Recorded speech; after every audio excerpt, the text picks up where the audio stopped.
Okay, for chapter 17, the first demonstration that I want to do is going to be dealing with our liquidity and efficiency ratios. So we're going to look at problem 17.5a, and we are just going to do the liquidity and efficiency ratios from this question. So this question gives us our income statement and our balance sheet. Then it gives us some additional information. So they do tell us all sales are on credit. We need to know that for some of our calculations. They tell us the long-term note payable is all long-term. There's no current portion, so we need to know that as well. They also give us some 2019 information. So these financial statements here are from 2020. So we've got the 2020 balance sheet. Then they also give us some information from the 2019 balance sheet. And we need that information in order to calculate some averages in some of our ratios. So if we're going to do just the liquidity and efficiency ratios in this question, that means we are going to do the current ratio, the quick ratio, the days sales uncollected. We're also going to do the inventory turnover ratio, the days sales in inventory, and then after that, the next one we're going to do is total asset turnover.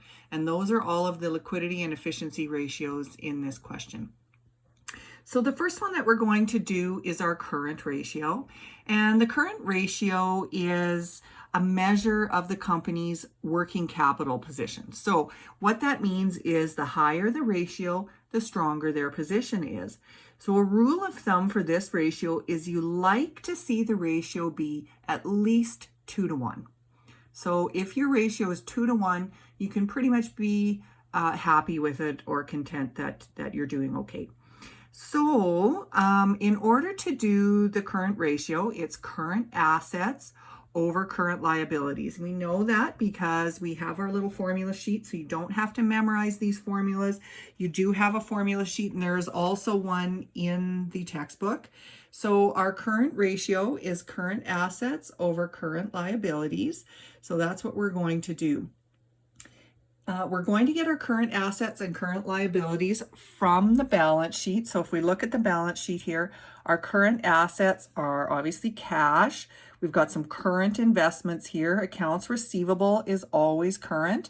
In this case, notes receivable is current. They're not telling us it's long-term. Plus, it's between accounts receivable and inventory. We know that inventory is current, so that note receivable has to be current as well. The last current asset there is prepaid expenses because the next one is plant and equipment, and we know that that's not current. So everything from cash to prepaid expenses is a current asset. If we look at our liabilities and equity, our current liabilities would be accounts payable. That's always current. Accrued wages, I should hope that's current.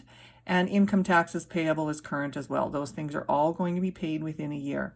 The next one is a long-term note. So those first three are only current liabilities. So when we go to do our calculation on the answer sheet here, it's current assets over current liabilities, which means we are going to have 22,200 is our first number, plus the 24,480. These are all coming off of your balance sheet. They're the numbers we just talked about. $52,080. 10,560, 59,040, and 5,760. Those are our current assets, and those are going to go over top of the three current liabilities. So 48,840, 6240, and 6960. Okay, so we add all of these up, divide them. What you're going to get then is 2.81 as your answer. So current assets divided by current liabilities gives you 2.81, and we express that as 2.81 to 1. Okay, so if you've read the notes and read the chapter, you know that a rule of thumb for the current ratio is 2 to 1. If we're 2.81 to 1, then that's okay. All right, so we're going to look at comparing to industry average when we're finished this question, because that's what the analysis component asks us to do. But for now, our answer here is 2.81 to 1. The next one we're going to do is the quick ratio. So the quick ratio actually gives a better indication of the company's position to pay their or ability to pay their current liabilities. So when we do the quick ratio, we're going to use our quick assets. Quick assets are the current assets that can quickly be converted into cash. So things like cash, obviously, short-term investments, accounts receivable, and notes receivable. The rule of thumb for the quick ratio is you want to see it be at least 1-to-1. Okay, 1-to-1 is acceptable. So for the quick ratio, if we go over here to our balance sheet and have a look at what we're going to use for the quick ratio, we are going to use cash, $22,200. We're going to use our current investments, $24,480. We're going to use our accounts receivable of $52,080, and we're going to use our notes receivable of $10,560. Only those four things are the quick assets that can be converted quickly to cash. So those are our quick assets, and they're going to be over top of our current liabilities, so the same ones we used in the previous question. Okay, so quick ratio, if we go and look at our list of formulas here, cash plus current investments plus current net receivables over current liabilities. So quick assets over current liabilities.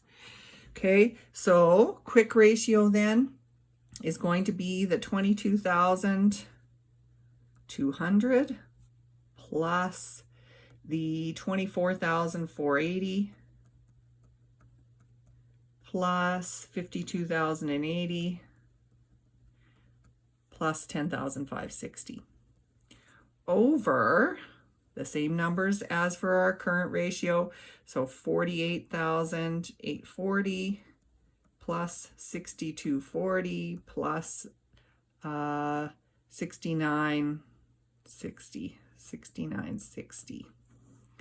Okay, so add up your top, add up your bottom, divide, top divided by the bottom gives you 1.76. Okay, and we express that answer as 1.76 to 1. We talked about the rule of thumb for the quick ratio being 1-to-1.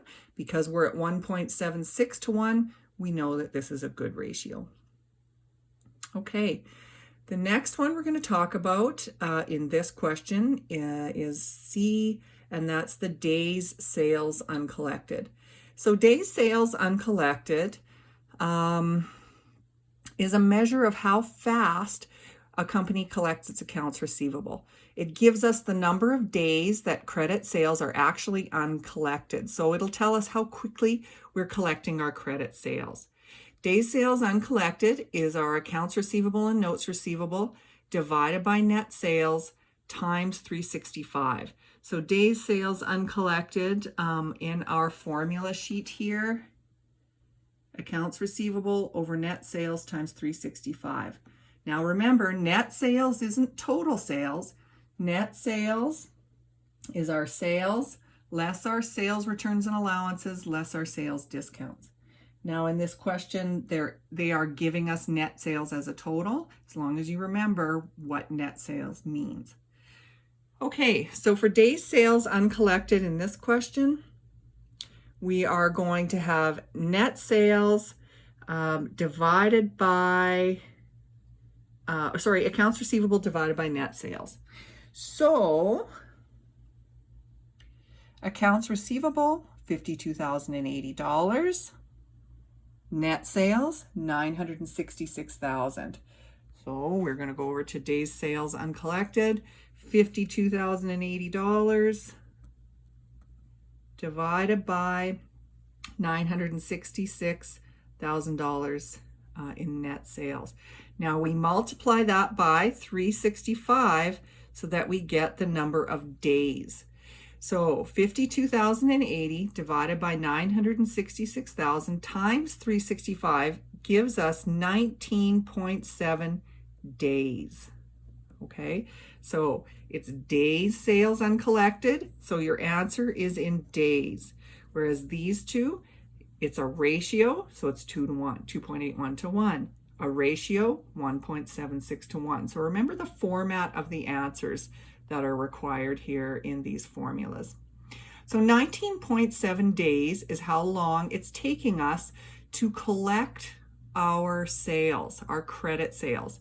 Now, in order to judge whether that's good or bad, you might want to look at industry average, which we're going to do later.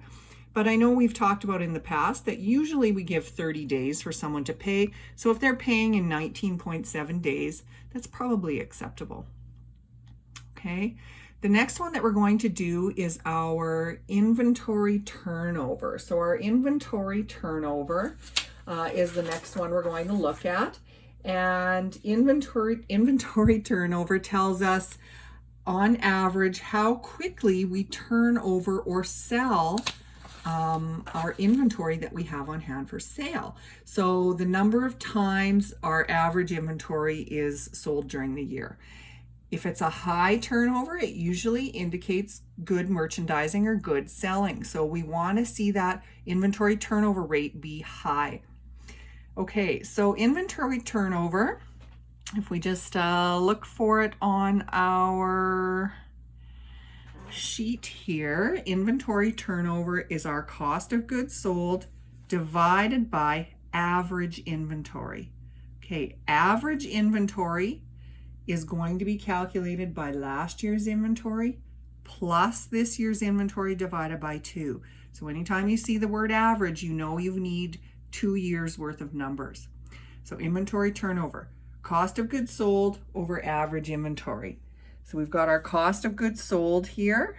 Okay, cost of goods sold, $617,160. Average inventory, we need some inventory numbers here. So we've got 59,040. Okay, that is the inventory there. And then what is our inventory from the previous year? They're giving us our inventory from the previous year on the income statement, sorry. So there's our 2019 inventory.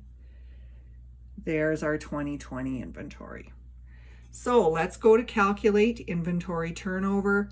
617,160. That is our cost of goods sold. Average inventory, we need both years. So 75,360. We found that one on the income statement. 59,040. We found that on the balance sheet. Sometimes they'll give you a comparative balance sheet and you'll have both inventory numbers on the balance sheet. So we add up those two numbers and divide them by 2 to get your average inventory. So first you're going to do this calculation. 75,360 plus 59,040 divided by 2. That's going to give you your average inventory.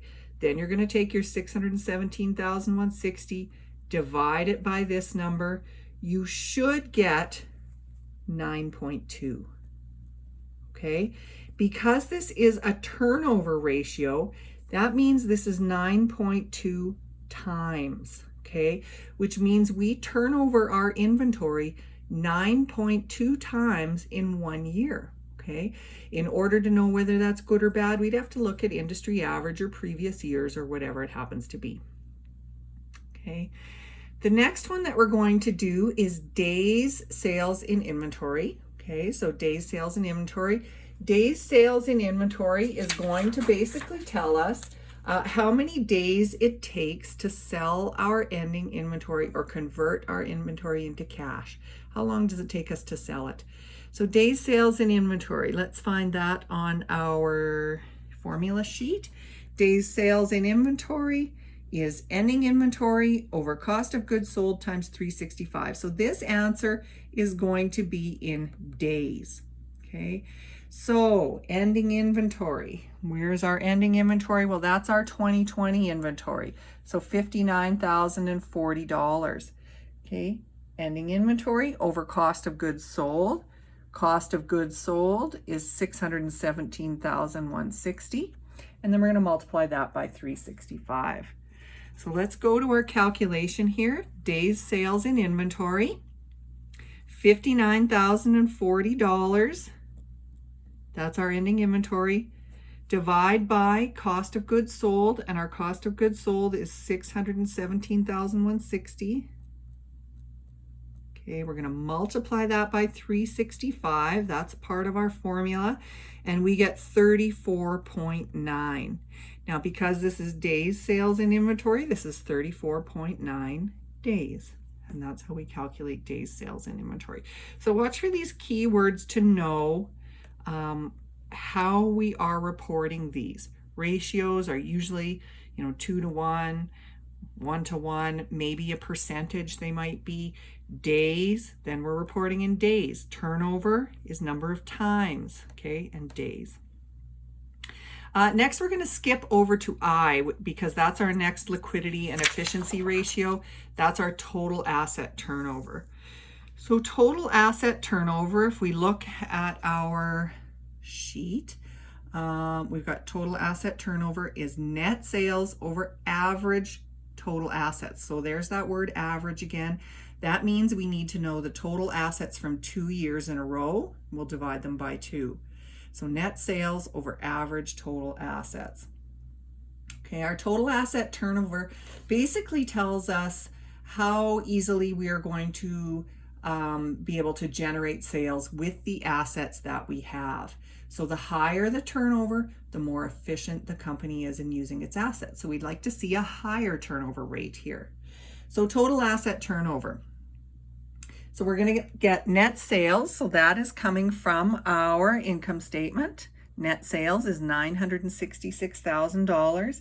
And then we need our total assets. So we've got total assets here, $500,640. And then they give us the total assets for the previous year in our additional information. So our total asset turnover then, when we're doing the calculation, is going to be $966,000. Okay, total asset turnover is net sales over average total assets. Total assets for 2 separate years here, we've got 500,640 plus we've got 432,720 from the previous year. We're going to add those two and divide by 2 to get the average. Okay, so add up your total assets, divide them by 2 to get the average. Take your 966,000, divide by the number that you get here, and you're going to get 2.07. So try that out. Make sure you get 2.07. Because this is a turnover ratio, we're going to report this as 2.07 times. Okay, so we are able to turn over our assets 2.07 times. So the higher this ratio is, the better it is for us. So we would need to compare to industry average.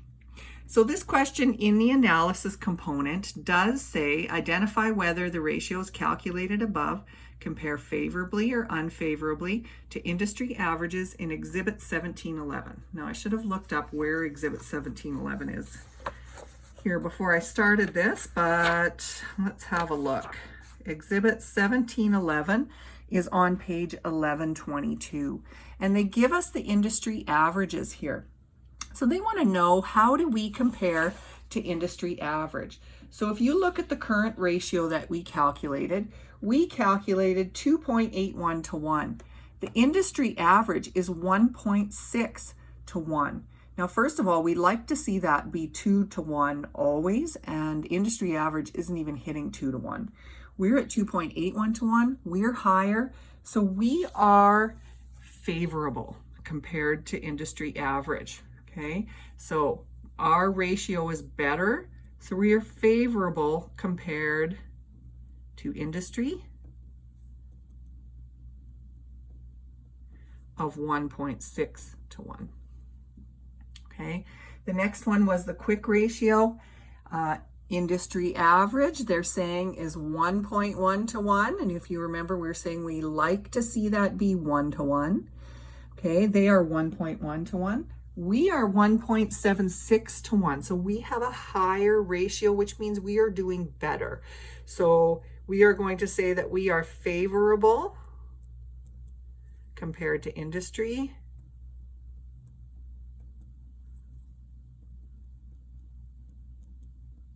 of 1.1 to 1. So the higher, the better.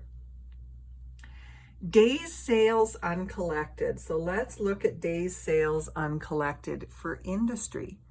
The industry days sales uncollected is 21 days. So that means it's taking them 21 days to collect their credit sales. It's taking us 19.7 days. So it's not taking us as long, which means we're doing better. So favorable compared to industry.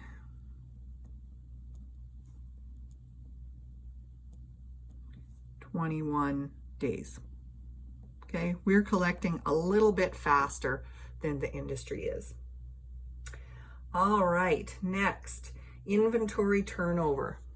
Okay, let's look at the industry average. Their inventory turnover is 5 times, okay? We are 9.2 times. If we're turning our inventory over 9.2 times in a year, and the industry is only turning their inventory over 5 times in a year, it means we're selling faster. We're getting rid of our inventory quicker, turning it over faster. So the higher, the better. So we are favorable compared to industry, which is only 5 times. Okay, next one, days sales in inventory. Let's look at days sales in inventory for the industry. Days sales in inventory, 70 days. That means on average in the industry, that inventory sits there for 70 days before it gets sold. Our days sales in inventory is 34.9 days. In this case, the lower the better. Our inventory is only sitting here 34.9 days. Industry average is 70. We're almost selling our inventory twice as fast. Okay, so this is favorable compared to industry.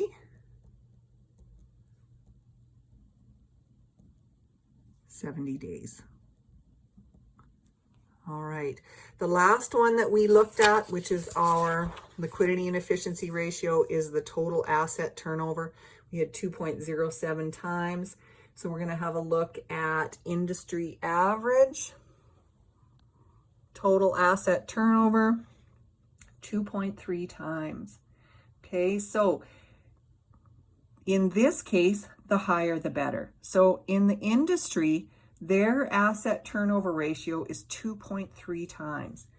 Our ratio is 2.07 times. So we are not doing quite as well as the rest of the industry, which means we're holding more assets in order to earn our cash. Industry is not. So industry has a higher average. In this case, the higher the better. So we are doing unfavorably compared to industry, 2.3 times. We're not far off, but industry is slightly better than we're doing. So in this question, those are the liquidity and efficiency ratios, and we'll look at completing the rest of them after you've gone through some of the other notes and other assignments.